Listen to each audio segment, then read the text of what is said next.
All right, so we're back on another episode of the Overcoming Outcast.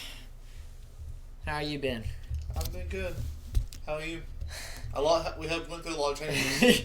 Yeah, if y'all have noticed, it's been quite a little bit since we've got to do another episode. Life's been very busy. But it's not been bad things. No, It's just been beyond chaotic. Yeah, God's opened up a lot of doors and a lot of change in a very short period of time. Like, I don't work at the Y no more.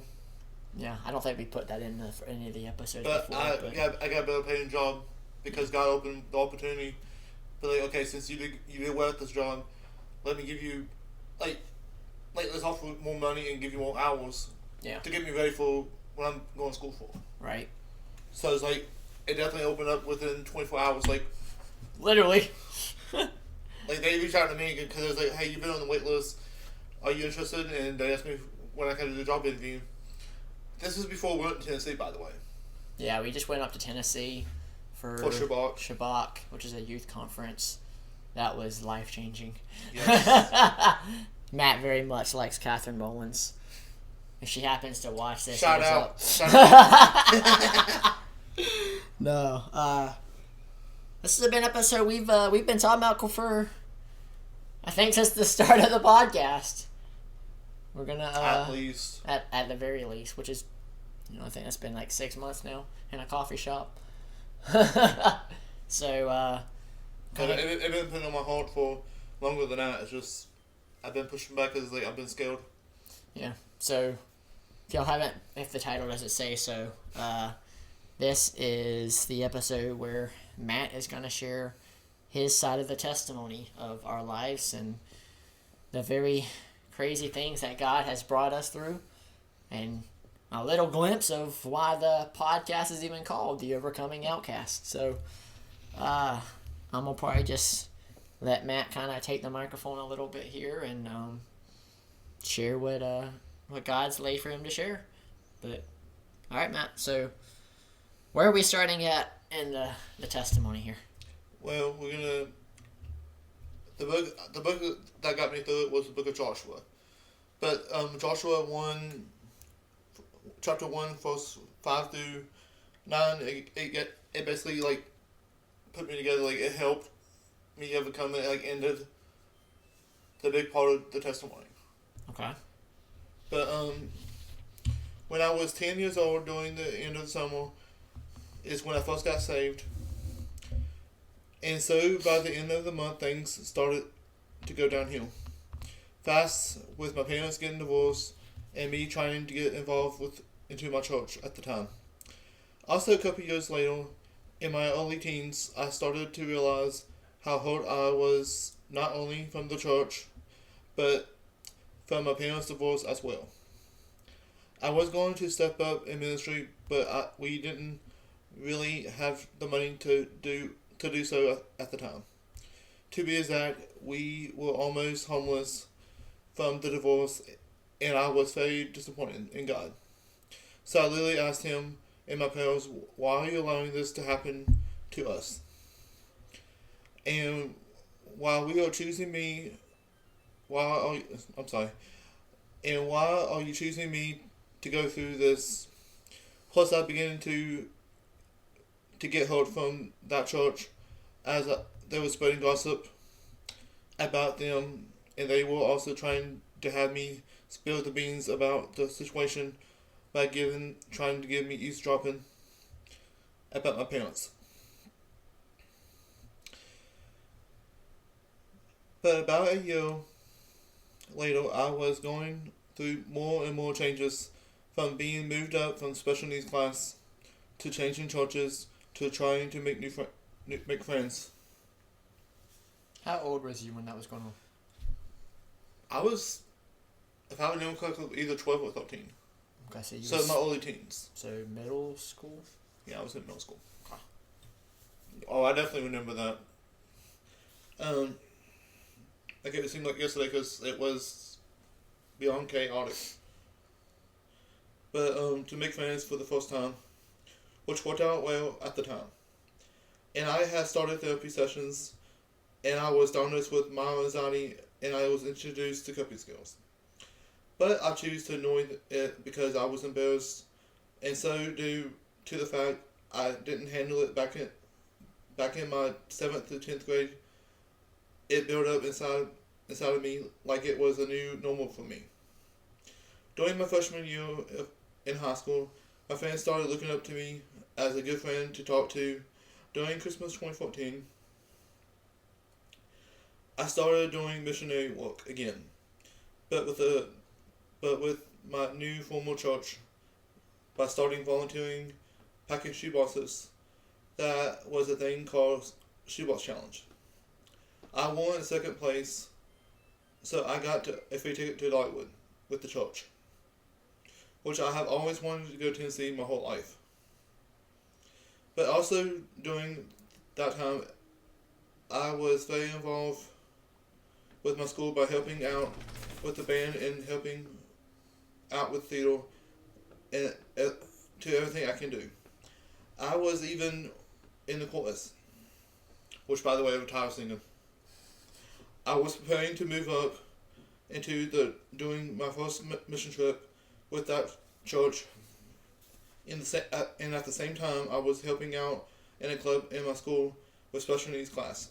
I also enjoy doing as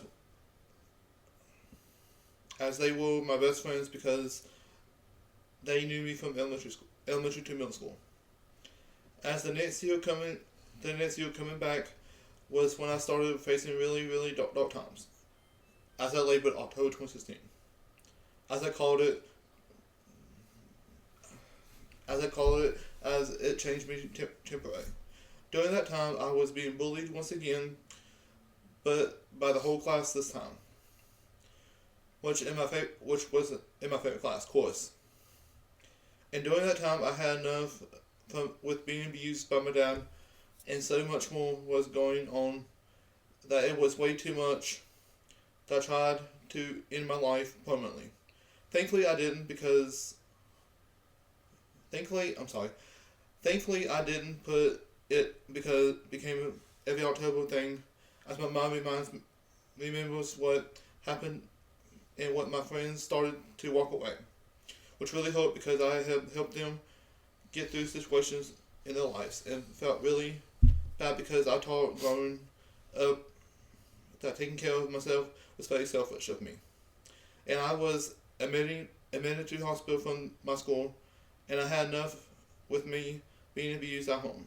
Nobody knew about it much as it was hard because my dad would be drinking beer and saying stuff to me, and I believed it.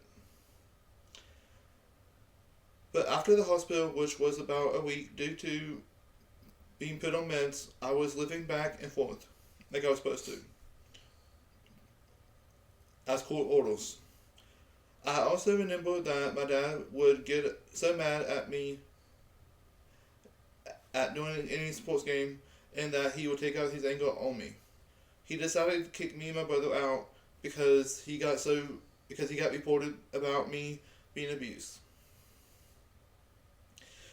Which was rough because not only he threw all my stuff into the back of the truck, but it didn't help that my mom was out of town driving a truck because he did it the last minute thing.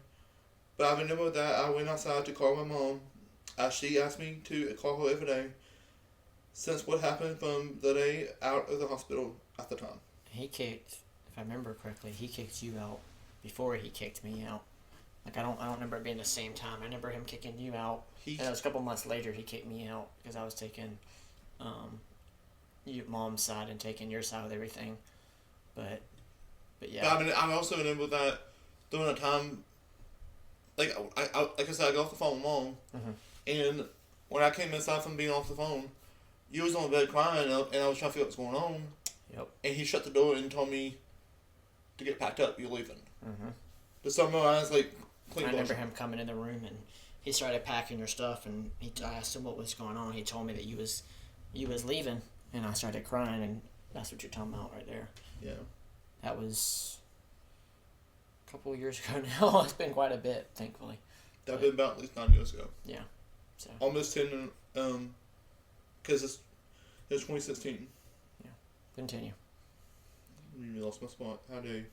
I'm How good dare at you? that. I'm good at that. Sometimes I wish I could smack you. Oh yeah. Since what happened from the out of the hospital, well, I have reported him since he wasn't there while I was in the hospital, because him and my stepmom went on their honeymoon as they got married the spring before. You was in the hospital again because you tried to This end was things, this was right? this was the very first time, Okay. because he Just basically dropped me off and never came.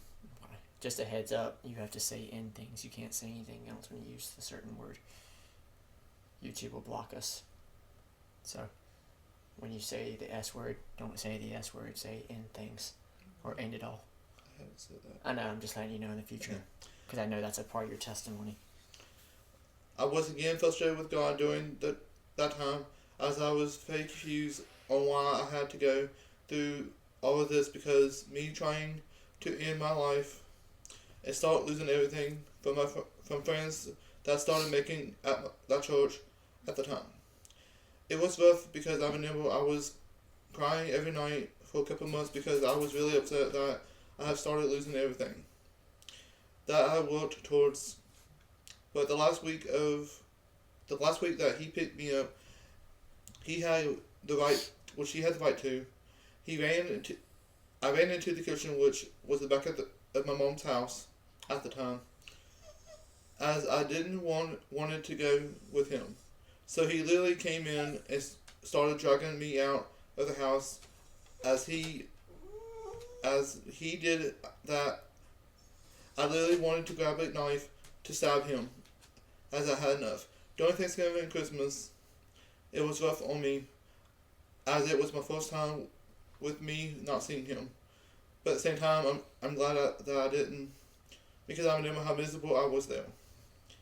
He had lied to me in the past, saying that he had plans to hang out with me and my brother after my mom made plans much ahead of time to do stuff with us. And so me and my brother went over to his house, and we found out that his plans by hanging out with us was to leave us home while he went on a date with our stepmom, which kind of honestly hurt. So then I started to get mad with God, as I only remember my past experience with my dad, as well as he made me feel abandoned by God himself. But I remember that I had gone through a lot growing up, and that I felt like he wasn't there, and that I felt abandoned with no physical dad figure in my life. I was diagnosed with mild PTSD, which had messed up my senior year in high school.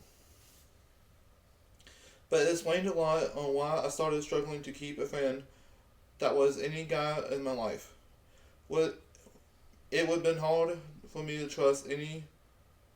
It would be hard for me to trust again, as I remember the abuse part, that I took it off on them by blowing up the phones, and that it got to the point that they gave up on me, which I didn't understand at the time. I had walked away completely because one of my friends from there, but in January 2017, I felt like I should have removed the dad title from him, and I feel like I had to become more difficult. I'm sorry. I feel like I had to become more difficult for others. Most people in the military have severe PTSD. It was rough at first, as I didn't know how to handle it as well as I was able to understand what my triggers were. And since I was mad at God, things continued to get worse as I started losing loved ones and even my dog. And by the pandemic, I had no friends that cared about me. Just my family, as both of my grandmas, my sister, and my brother, and of course my mom. But even though my mom and my brother wanted to give up on me and wanted me gone at times, but they reminded each other that they see me overcoming October 2016. They were only the people who cared about me, even though I didn't feel it at times. But during the pandemic, it is when I started trying to get right with God.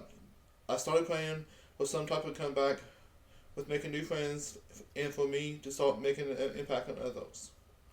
Just like I did in the past, a couple of years later, this is what was spring 2022.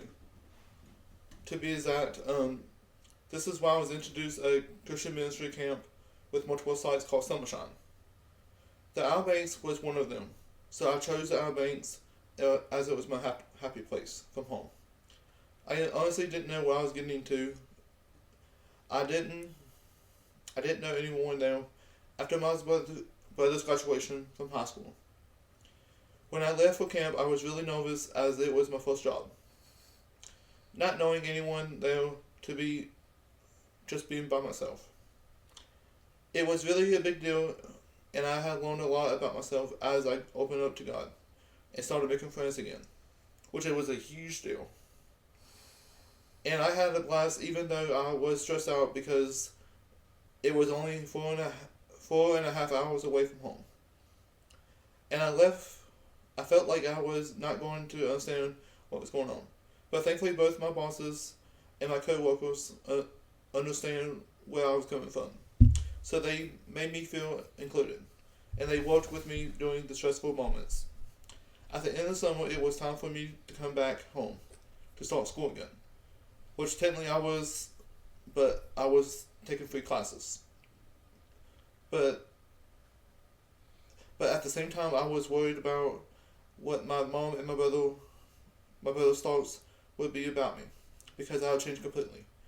But they gave me another chance, so I was able to show them that became more independent, and that had changed a lot. When I came back, I was becoming an uncle, which I didn't know what to think about it, honestly, at the time. Which today, I don't think how it is. It makes me excited just saying that. Honestly. Best thing ever that's happened. Probably one of the best things that's ever happened to right. us. But when my nephew entered the world, which was December 2nd to be exact. Shout out to Hayden whenever he's around to watch this, by the way. I started to Love become. you, buddy. I started to become excited over time, and I started going to my current church that I am at now with my brother and my mom. I was excited but a little nervous on how I would react to me coming back, and that I would be judged again. Mind you guys, this church, sorry to interrupt you, but mind you guys, if you don't know, this church was a church that split from the church that we got hurt at. So it was like, yeah. My first round. So it was a big deal when this became... Speaking of, I'm one of the church. Yeah. But it was a really big deal when this became our home church, that God kind of brought it all full circle with that, though. Right. Anyway, back to it. That nobody would care about me, and if I would feel welcome. But I was wrong. Thankfully, the next year, which was Christmas 2023. More things. The next year, Christmas 2023, more things changed as I gained spiritual mom, and I helped out with the child's gift for the Christmas ministry, which was a huge milestone because I started to open up again while showing how responsible I became. And during that time, I felt like I could start trusting people again, and I started feeling that I am loved and that people really do care about me.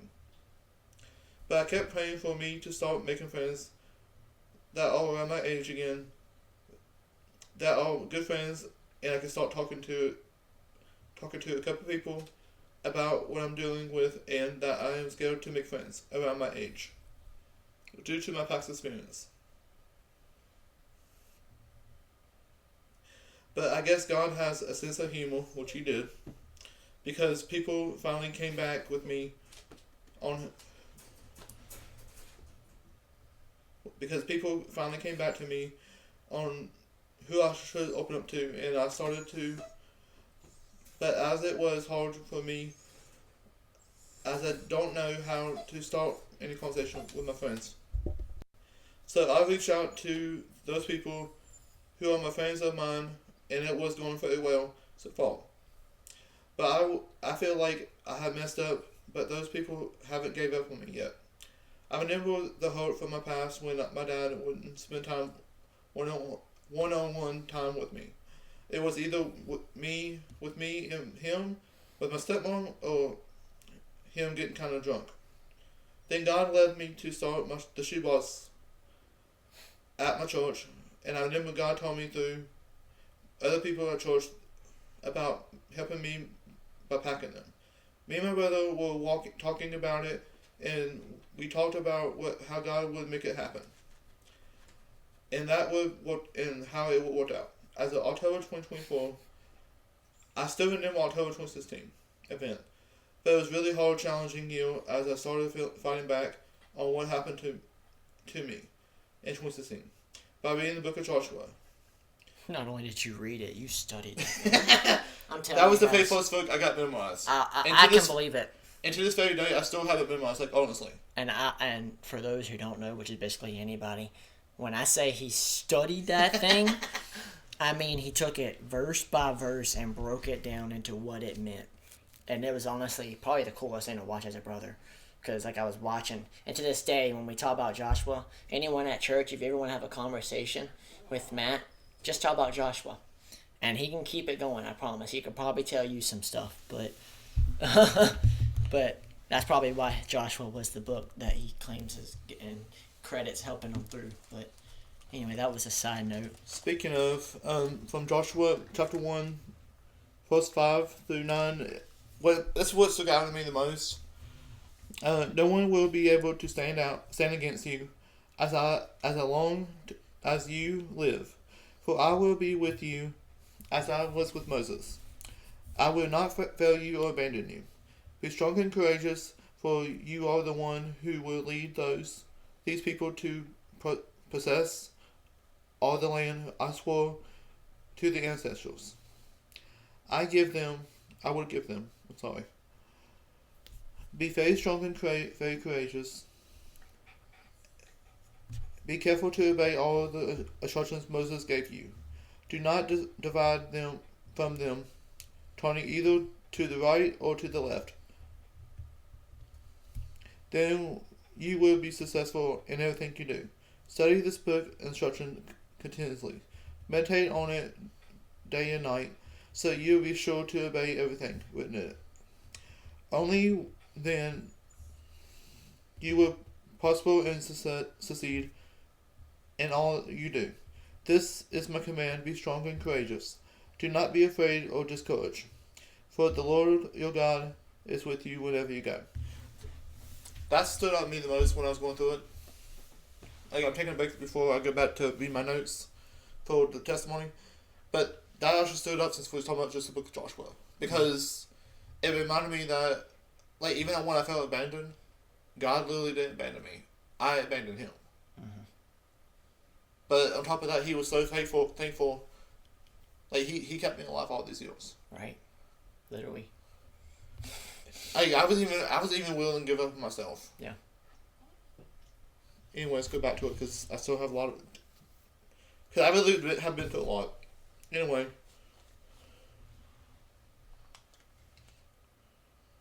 I lost my spot again. Just talking about Joshua.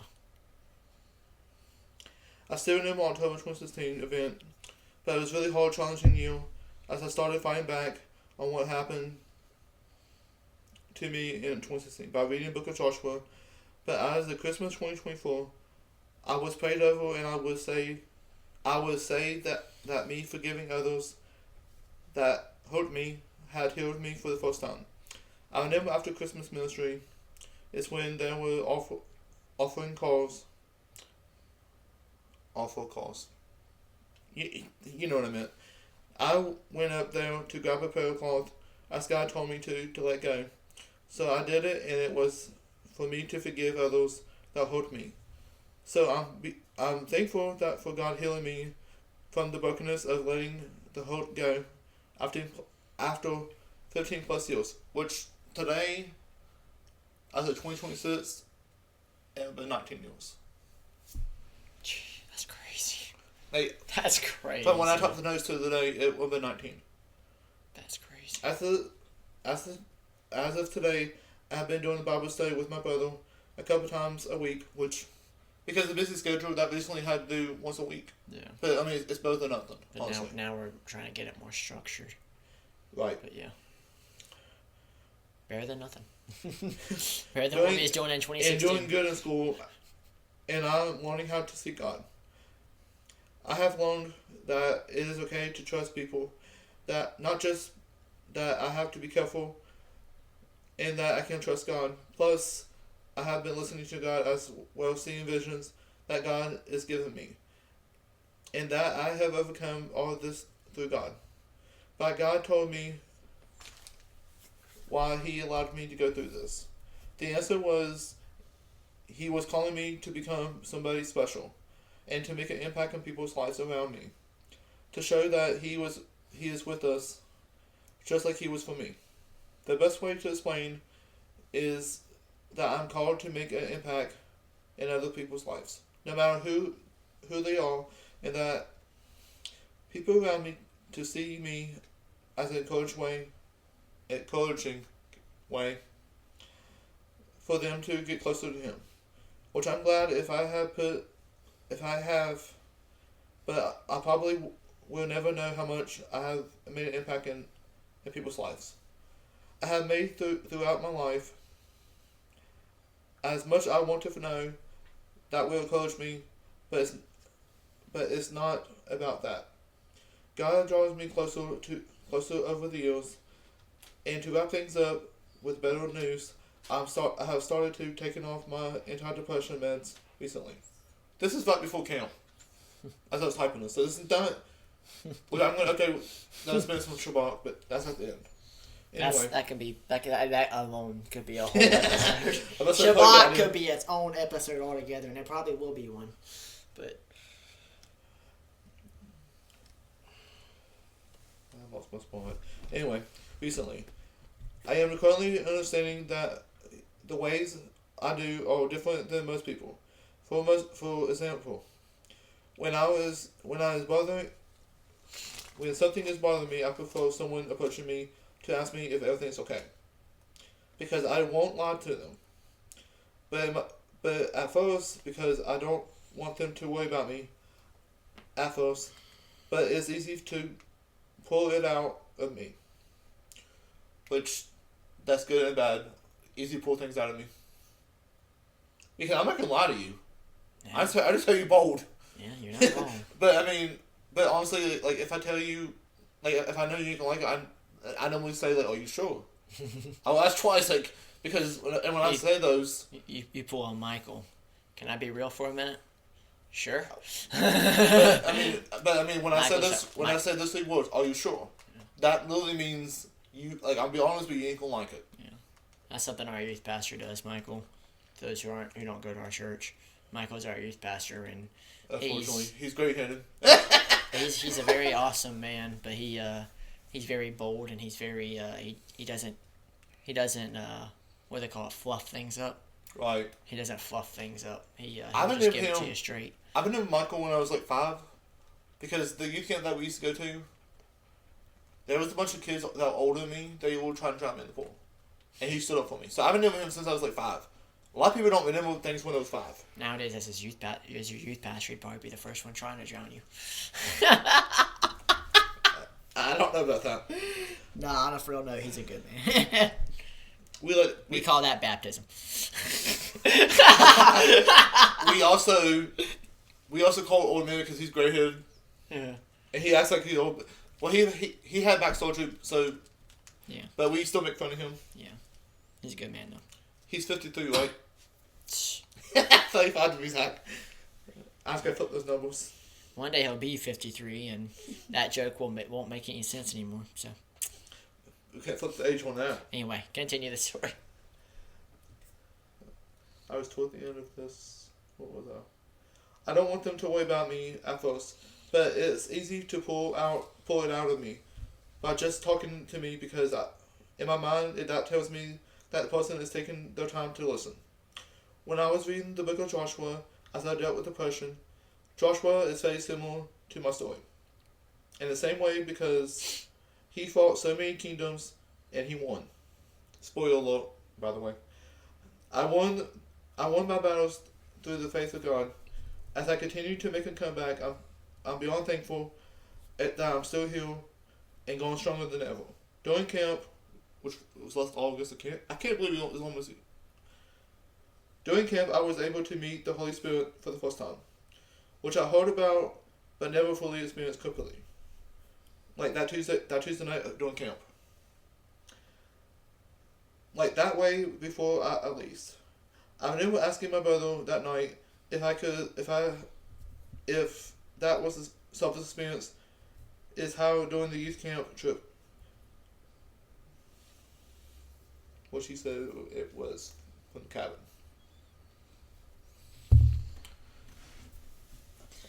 If I stuttered a lot, that's because I was trying to... You're good. So I'm going to throw one in there that I didn't prepare before the episode. Oh, no. Why do you think it was beneficial for you to study the book of Joshua like you did? You want the honest answer, or you want me to tell you what the Holy Spirit said? I want the honest answer. Why do you think it was so beneficial for you to study Joshua like you did?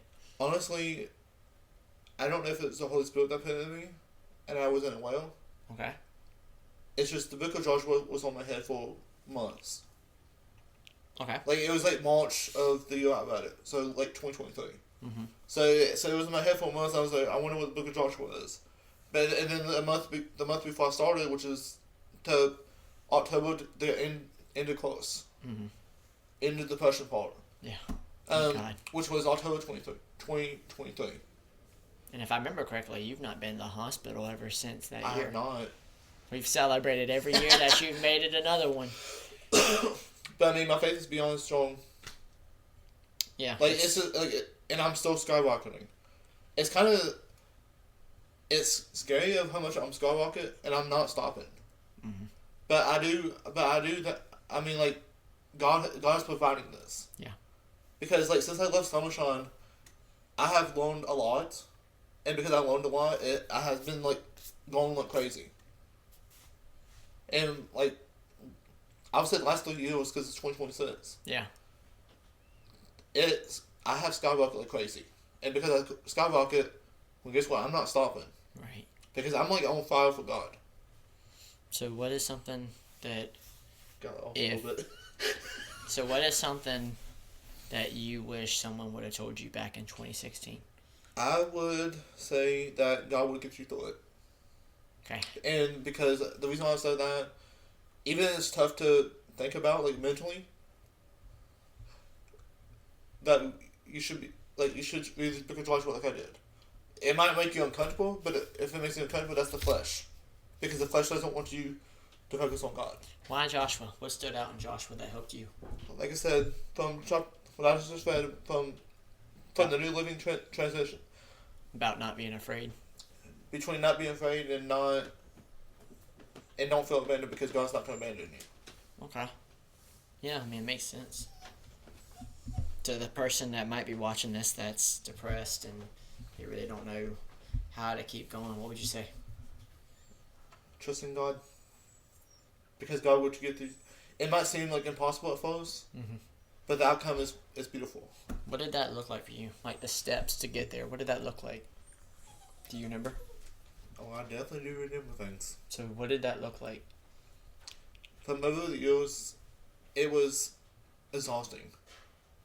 But when it started to get put together, like getting healed, honestly, it was like, I don't know how to describe it. How did you start? Like, I guess that's more what I'm asking. Like, how, to someone who's watching this and they're like, man, I know where he's at. I've been there, except for I'm there now.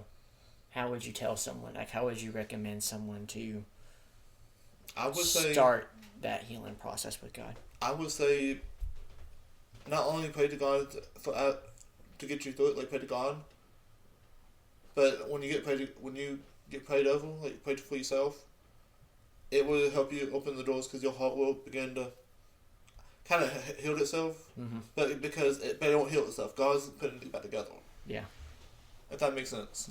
I know we talked a lot about community, like in me and your time, like how important community is to the soul and the body. Like, what do you think? You think that would help? When you reach out in the community, which, especially church, not only is good for your mental, but it's also good for your physical and spiritual when it comes to church. Right. But when it's just reaching out, like going out in the community, it helps you overcome. It takes your mind off depression. Yeah. It takes your mind off whatever's negative on your thoughts. Mm-hmm. If you want to end your life, well, guess what? It'd be hard because you don't want to. Yeah. But if you reach out, it will make you feel better. It might make you feel uncomfortable at first. Yeah. But the more you do it, the better you'll get. It's like saying practice makes perfect. Right. And you can't just do once. You gotta do several times to overcome it. Yeah. When you go to the community. Yeah, it's not really a one-time thing, but more of a And just that's keep what- trying. And that's what a lot of people think it is, and it's not.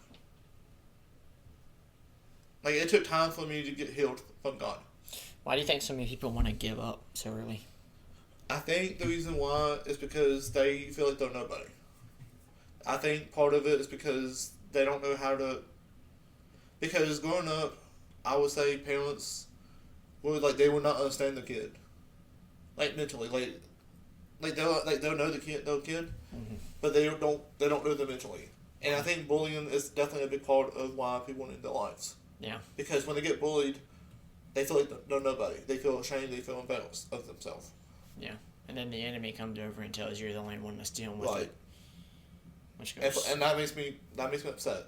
And that's be on side, but that's just my point of view of how I look at it. Yeah.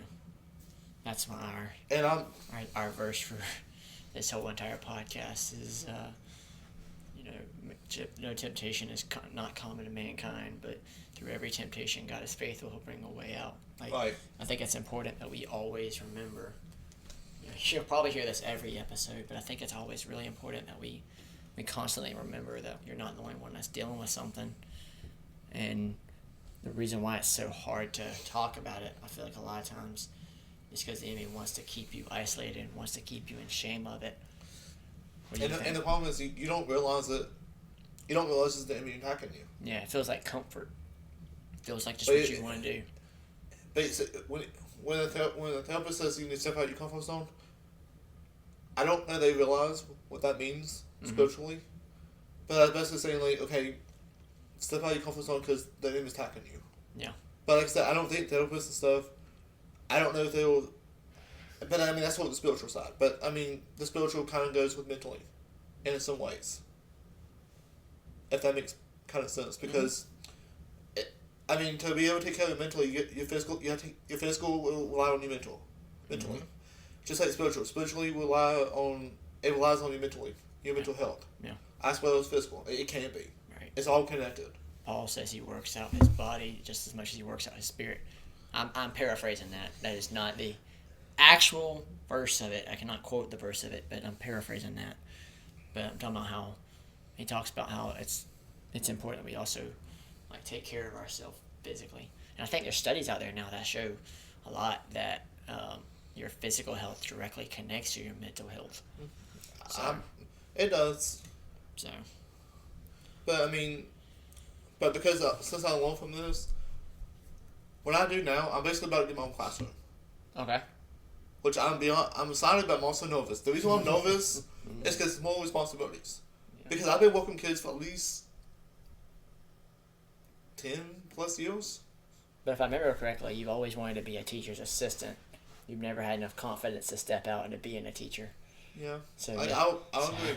So now God's kind of put you in a position. He's like, well, I said you can do it, and you're gonna do it. I feel like Moses. Don't compare me to Moses. I mean, but I mean, God said do something, and Moses said, well, I can't because of this and this and this and this, and God said, well, who do you think caused all that? You can do it. And I hate when God does that. Like when God explains, like, okay, watch this. Hate and love at the same time. That hate love shit. Yeah. But I mean, this job and stuff, for instance, because I have overcome all this, I'm seeing the blessings.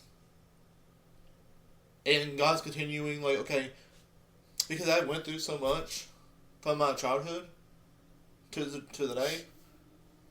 I mean, the only thing I have to work on is I got to work on losing some weight. Yeah. So, because that's the start. Yeah. So they come off some of these health issues. Because doctors literally said, like the CPAP machine, so at my age, it's easy to get off taken off. Mm-hmm. Now, when I went back in, I think August, the doctor literally looked at me like, "How is it possible?" Yeah. Because the numbers dropped dramatically, like 100 times my breathing. Yeah. But I mean, it blew the doctor's mind because the doctor's like, "This is not possible for you, this quick." If I remember correctly, wasn't you not like you stopped breathing like 100 and something times a night, or 100 times? I think it was like 160. It was like literally. It was it was definitely like high hundreds. The fact that you were alive was a will of God, straight up. Like, and to this day, I'm still going. yeah. But I mean, like, and God's healing you of it, which is all amazing to watch. But that's kind of how it's going. It's like God. I mean, I'm glad the doctors are not taking me all the meds all at once. Yeah. But because I'm being obedient to God, and I'm doing what God tells me to do. Now I might not want to do it. Right. But what I also learned is, like, I have to trust Him. So why do you think God allows you to deal with all this? Or should I maybe reword that? Why do you think God trusted you to deal with all this? I felt, as I was going through it, I didn't really understand.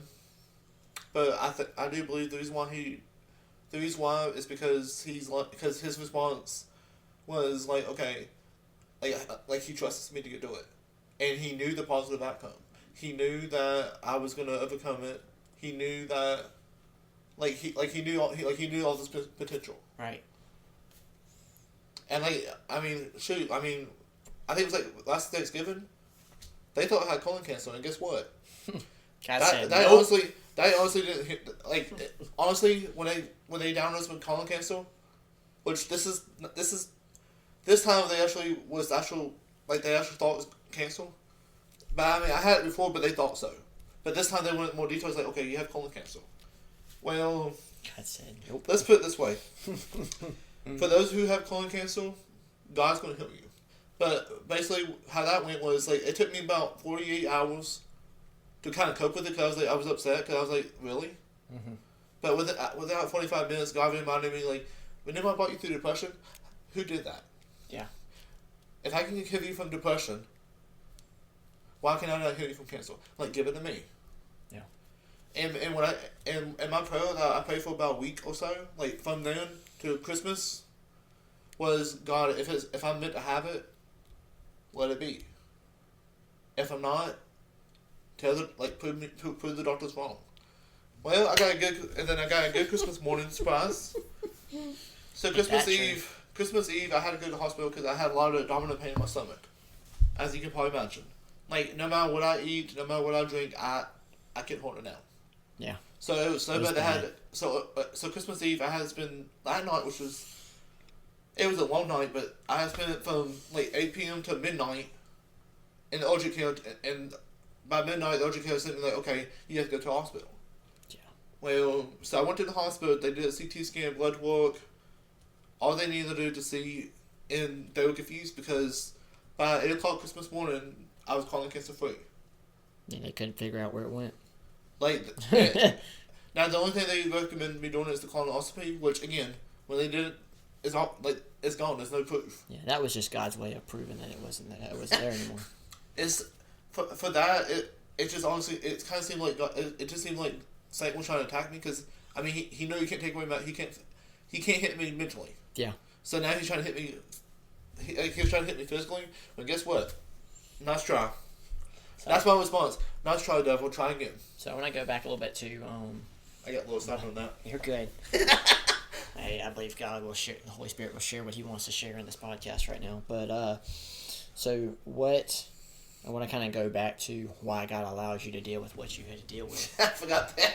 Because I kind of went over that question. I think it's very interesting. We was talking with one of the, I don't know if they're the secretary or who it is, Miss Terry. I don't know what position she's in, but Secretary. I think she's secretary. Between secretary and treasury. Yeah, so For a job. Because he was the same place as I do. Yeah, God. First life for the kids. God opened a job, opportunity for that to happen. And, but she said that the fact that we dealt with what we dealt with, like, made it so that we could reach the kids that most people can't. I think that's really powerful. I think it's something that, even when we're dealing with something, like, keep in mind, I don't know who said it, or I should say, who originally said it. I know who told me it, but your story is not for you. Your story for someone else. I 100% agree. And so, But I mean, honestly, I would also just keep that in mind when you're dealing with, but like I said before, anything then like that. the very first kid I worked with, she was in pre-K. If I tell you how long I've been doing it, she's now in 10th grade. About to get her appointment. Jeez, you're old. I'm better pop you in the back of the head. I mean, I know my birthday's next week, which I'll be 27. Whew. Y'all go ahead and You sit better on my hush. cane. I'm gonna knock you out, see, boy. But but I mean, it tells me like how long I've been working kids and like how much I've been making an impact. But since I went through all the abuse part and stuff, okay, now I can connect even further. Yeah. Because sadly, but the truth, like honestly, I feel sorry for the kids this generation because they're being bullied so much now that depression and one in their life is very common. Yeah, that's that all-time high. And I hate it. Like I feel sorry for them. Yeah. I think a big part of that is the amount of access they have to information and That's technology. True. I mean, That's it. That's it. Like That's don't get us started on that. yeah, that's a whole nother subject. We're already 46 minutes in. We're not going to go down that rabbit hole. But Not tonight. you have any closing remarks about that you want to share, Matt? I can't think of anything on top of my head. If I do, then I'll put it in the comments. Yeah. If you guys have any questions or you're dealing with something like this, or you just want prayer, or anything like that, or y'all have a conversation that y'all want us to have a topic on. Y'all have a topic y'all want us to have a conversation on. That's what you get. That's what you get for Leo. Just You call me old. pop it in the comments, and yeah, I think that's probably gonna be it for tonight. So. Yep. Thank you guys for joining us once again on the Overcoming Outcast. It's been awesome, and Hopefully we'll get back soon. Not this long of a wait. yeah, we're gonna try to get back to a somewhat normal schedule at least. I'm not gonna sit here and say how often because I don't want to set us up for that, but we're gonna try to get to a more normal schedule. And like I said, if y'all have watched this far, thank you for watching. If you like what you've seen, it'd be awesome if you'd hit subscribe and the like button. It doesn't do anything except for just let other people see what we're doing, see our content, and reaching more people. So, that being said, and if you're on Spotify, hit the follow button. So, that being said, God bless. God bless you guys.